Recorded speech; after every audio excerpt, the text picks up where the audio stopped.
Alrighty, so today we are going to be talking about the suggestion spell in D&D.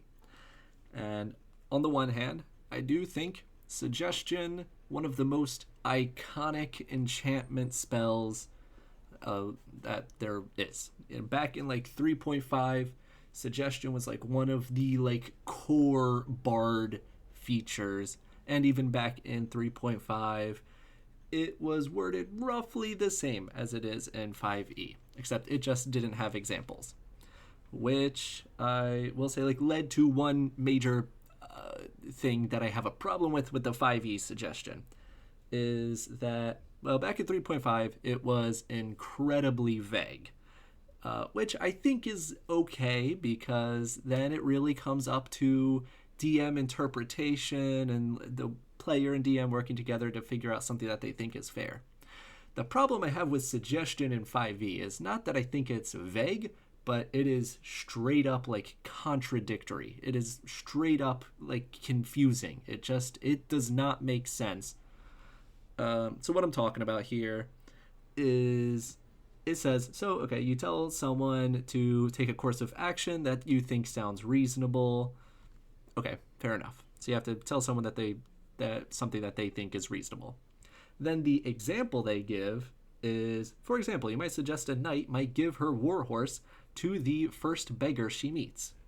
Which I get that this example is more so to like show how the condition trigger works rather than a use for suggestion. But let's take it as a use for suggestion, because that's what it says it is. And compare it to the description of the spell, they have to do something that they think sounds reasonable. And that just doesn't make any sense. How in God's name does this knight think that it sounds reasonable to just give their warhorse to the first person they meet? Like, if that's reasonable, then this spell is utterly insane. You can just like extrapolate for a moment, think about what's possible. If a warhorse, if that's like 400 gold by itself, then whatever barding and stuff the knight has bought for it, that might be like another 1,000 gold, because at least if we're talking strictly rules as written, barding is super expensive in D&D. And then there's also the amount of like value the knight puts into this horse just from it being like a however long time of a companion, and them having like learned to match each other and like work well together in combat and like cooperate and all that stuff. So this horse, quite expensive. If we think, let's just say a knight lives a wealthy lifestyle, 4 gold a day, that means roughly like this warhorse with everything included is like probably like a year's salary for like a knight, roundabout. I don't think that's like entirely unfair to say. And if you can use suggestion to get like a year's worth of salary out of someone, like, again, just totally unreasonable. Imagine if you walked up to someone on the street and asked them to give you $30,000. Like, they of course would say that's totally unreasonable. Like, no, I'm not going to do that. And if we like take this from the perspective of a king, if we just like ramp this up, like if you can get a warhorse out of a knight, why couldn't you suggest to a king that they give you a fief and 500 serfs? Like, why couldn't you get a year's worth of tribute out of a king? Which, again, okay, maybe a warhorse isn't that expensive to a knight. Maybe it only takes a couple of months. Maybe it only takes a month for a knight to get a warhorse. Again, if we like use the perspective of a king, you just get a month's worth of tribute out of a king. Still totally and utterly absurd. So yeah, this spell just has like this horrible problem that like the example is just totally not, like, if it is reasonable, then suggestion is insane. but I would argue that that is just not a reasonable thing for someone to do. Also has this problem. So the spell ends once the condition is triggered, once the subject finishes what it is that you asked you to do. So the knight walks up to the first beggar, gives them their horse, then the spell ends. Is the knight just not immediately going to say, hey, I don't know why I just gave you my horse, give that horse back to me? Again, I get there's supposed to be, they leave it vague so that you and the players can come up with what you think is a reasonable meaning. But I just think this is an example where they take that a step too far and has just led to complete confusion. And if the spell can only make people do reasonable things, then why do you even need a spell for that? If you need to walk up to someone and all you can do with this is tell them to tie their shoe, and then, or do something that they would just do anyway, hey, hold this door open for me. Maybe you could argue that you could get someone who doesn't like you or doesn't trust you to help you out with something. That doesn't seem worthy of a second level spell. So I do think this spell, just as it stands, needs a lot of work. So let's talk about some ways that other people have worked on this spell. Suggestion in Pathfinder 2nd edition. Your honeyed words are difficult for a creature to resist. You suggest a course of action to the target, which must be phrased in such a way to seem like a logical course of action to do for the target and or to the target, and it can't be self-destructive or obviously against the target's self-interest. The target must attempt a will save. Okay, so basically the same, roughly along the same lines of the suggestion spell in 5e, but we have a little bit more to work with.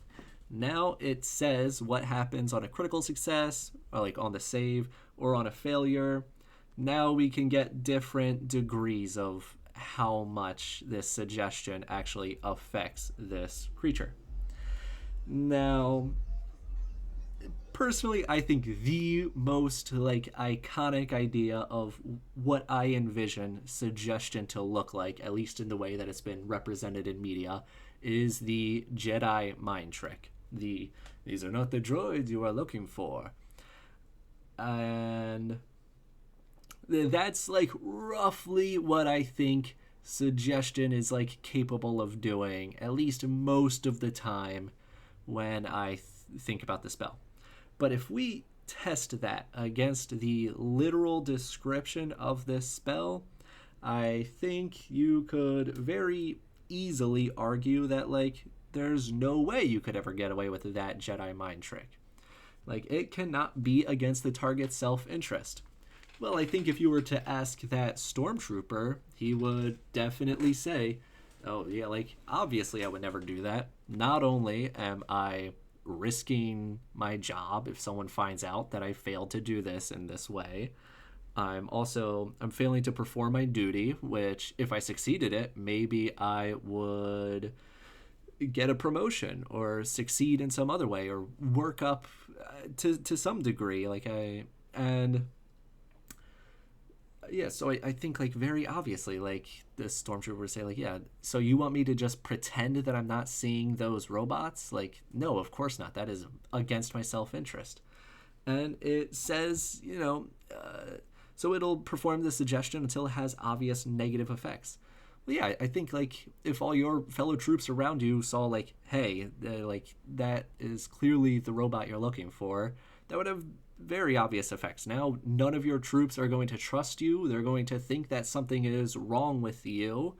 There's the Jedi mind trick just would not work if you ran this spell the way that it was described. At least there is an argument for that. You could say, on the other hand, well, it's not against the trooper's self-interest. It is against the interest of the Empire, which, okay, I see where you're coming from, but unless you can convince this stormtrooper to betray the Empire or his job with this suggestion spell, then his self-interest is kind of aligned with that of the Empire's.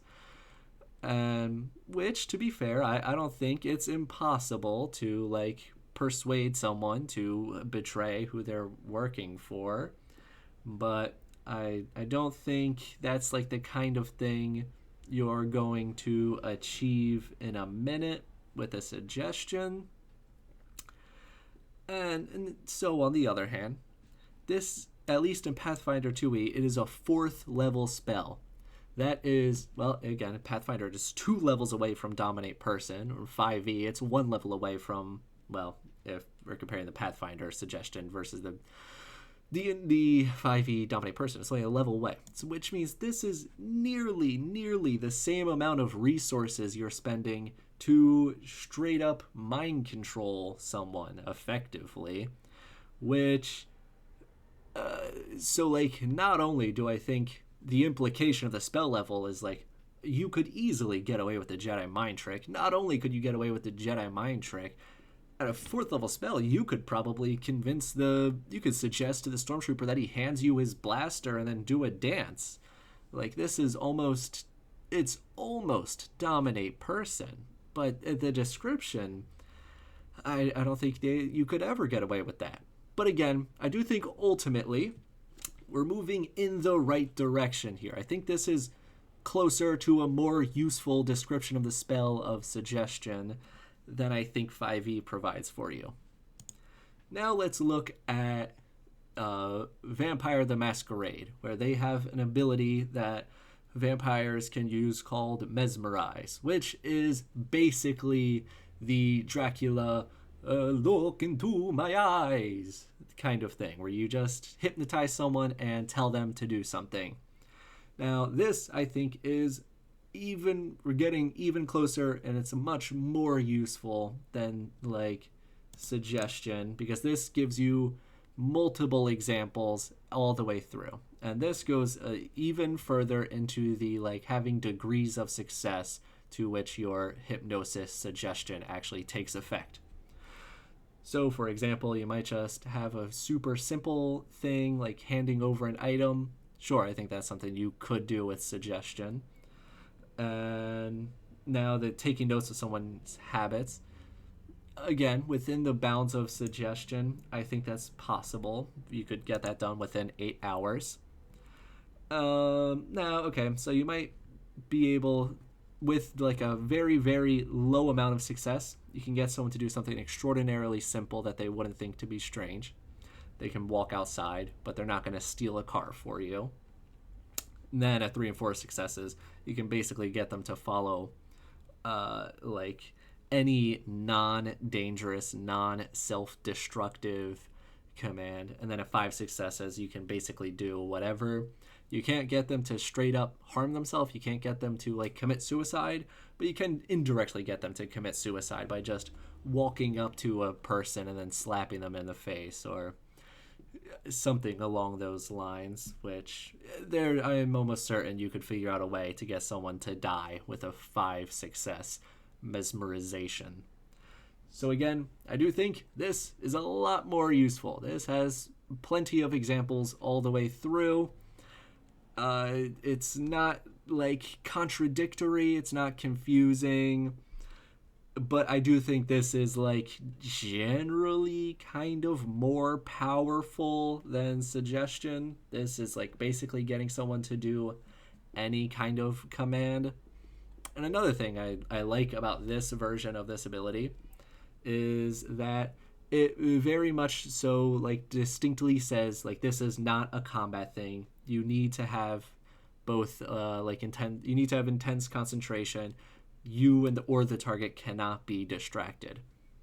Whereas suggestion, I think, kind of implies that they're not supposed to be distracted, or at least that this isn't really a combat spell, because, well, for one, if anyone damages the target, the suggested person, the spell ends. And I think in combat, just doing anything that your enemy tells you to do is probably going to be seen as unreasonable. That having been said, it does distinctly have like a range and an action time, which I get every single spell in 5e has, but that does, like, the fact that it's not like I don't know, this sort of does kind of imply that it is something that you can use in combat, which again I just think is like another level of confusion, but I don't blame the designers for that, because I get that's just the formatting of every spell. Now I've written up a little bit of a thing that I think just to tack on to the end of the suggestion spell to give some more examples as to things you can do with it. And by no means do I think this perfectly solves the problem of suggestion, but again, I think it's just one step closer in that direction of like what can you possibly accomplish with this spell, and kind of try to bring together some consistency with it. So, target makes a willpower save, not will save, whoops, that is a wisdom save. And if they pass by a lot, then they know you try to do some magical charming against it, and they will likely either get mad or call the guards. And that really depends on the target that you're casting it against, though. So if they just pass by a little bit, if they beats it, or pass by like 4, okay, the spell just fails, no effect. Yeah, there I think you could maybe make the argument of failing forward, have something happen when they fail, but I'm trying to keep this close to the 5e spell. Now, if they fail by just a little bit, if they fail by just 1 to 5, you can make them do something minor, you can make them do something convenient. This is where I think you could get away with the like Jedi mind trick. These are not the droids you are looking for. Something very quick, something under a minute, something that doesn't cost the target anything of their own. And also, like, there's the argument that, like, well, a guard might not want to search you anyway. Like, if they can get an excuse to not do their job and just to take a break for a while, then, like, they're going to take that excuse. And, yeah, so just, like, something minor, something simple, something they would likely be willing to do anyway.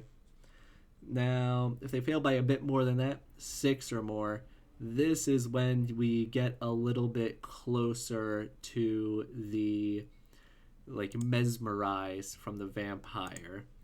So this, you can accomplish a little more, maybe like an hour's worth of their time, an hour's worth of their resources.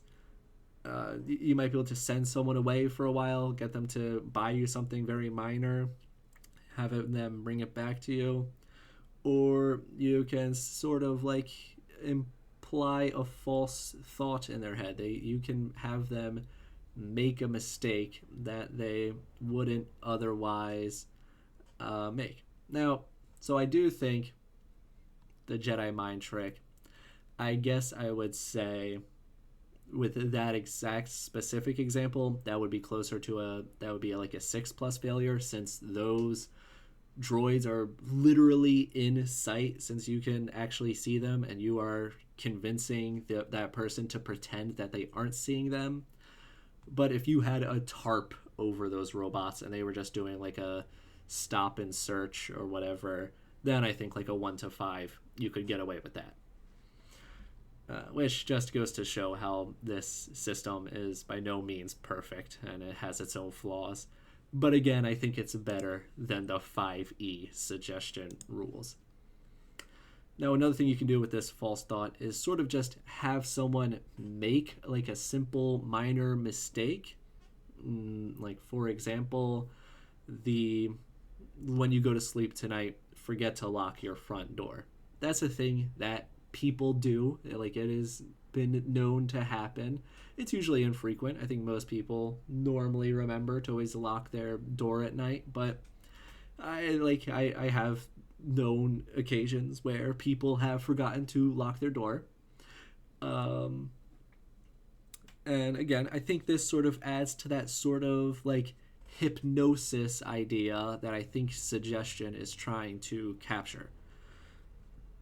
And on a nat one, this is where I would let a player get away with a straight up convince a knight to give away her warhorse. This is the I would effectively treat this as like a dominate person, but for just a single command. You're not literally puppet master mind controlling them for a minute, but you can give them any like one sentence command and they will do it, but they won't do like a suicidal command. Like they will. I would sort of treat this as that like mesmerize 5 success. Like you could probably suggest to someone if they get a nat 1 to just attack a 300-pound person when they're a 98-pound weakling. And again, I would not make this the default, as like suggestion kind of sort of implies, which I guess again there's also the argument you could make that like, well, you see this is reasonable because it's making the knight seem charitable, which is a thing that the knight might want, to make them seem like they're chivalrous and like a hero of the common man or something. Which again, if you can make that argument, then you could make the same argument for the king, of just telling him to give you a fiefdom, which again, that is a slippery slope that's going to lead to some real problems if you make that just the standard thing someone can do with the spell. Especially think about like now obviously there's the classic example, you can't nat 20 a persuasion check to have the king hand over their kingdom to you. But apparently the way suggestion is kind of written is that like if you cast suggestion and suggest the king sort of give you just a small piece of their kingdom, like a couple of times a day over the course of a month, then like yeah, you could convince a king to give you their kingdom. Which again, I get there's a lot of barriers that would be between you casting magic on a king over and over. There would be like lots of things that I imagine kings have in place to prevent you from doing that. But again, the fact that like a level 3 bard could like just do that at all, like the fact that that's not outside the realm of possibility is disconcerting to me. Now, okay, so we talked about the nat 1 possibility. And some other notes I just wanted to add to specify to suggestion. It, again, it can't do something that you would think lead to like bodily harm to yourself. That's another thing, like the definition of a harmful act.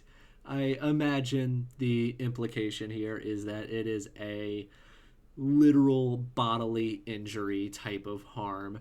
But conceivably, you could make the argument that the knight giving their warhorse away is harmful to the knight's ability to perform her duty to the king or whoever, and it could be harmful towards the knight's status. Like the horse is a pretty important part of like a proper knight and a wannabe hedge knight.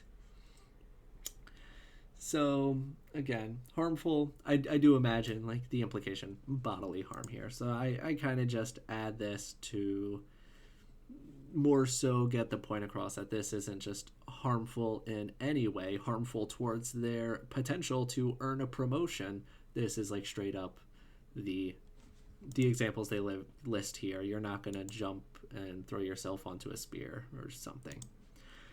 And I think for the idea of, is this going to be harmful in the sense of like, well, what if I have a master or something that is going to like hit me or hurt me if I don't complete your request.